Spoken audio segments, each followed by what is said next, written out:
আমি গাছ কাটাতে আসলাম এইমাত্র আইসা দেখি গরু এরকমভাবে লালা ছাটা আছে। এই যে লালা ছাটা আছে আর বাছুরটা আর কাঁপতাছে আর মাথারে যা ভাব নমুনা করতেছে খোঁজার মতন নাই।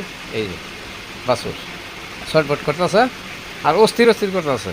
তো ডাক্তারের ফোন দিলাম, এইমাত্র ডাক্তার আসলো, আইসা হেরিয়া জ্বরের ইঞ্জেকশন দিল, জ্বর আইছে, জ্বরের ইঞ্জেকশন দিছে, কিন্তু ওখানে জ্বর ছাড়তেছে না। কিন্তু জ্বর যে ছাড়ে না, এটা তো জ্বরের সমস্যা হলো, তাইলে মুখ দিয়ে লালা ছাড়তেছে আর মাথা ঘুরাইতেছে।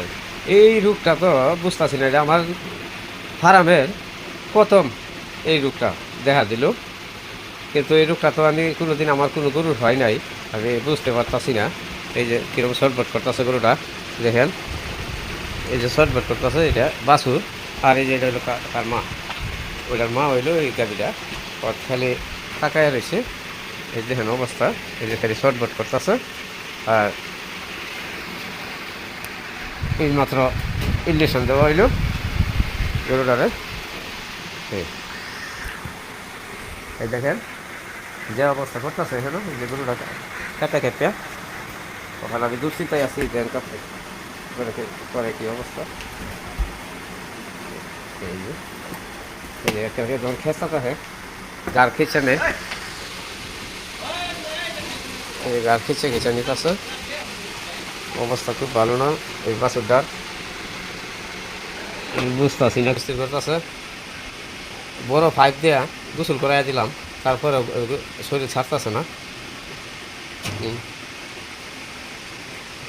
বিশাল দেখিছে শরীরটা ঘুরিয়া দিয়া, শরীরটা ডাকিয়ে দিই।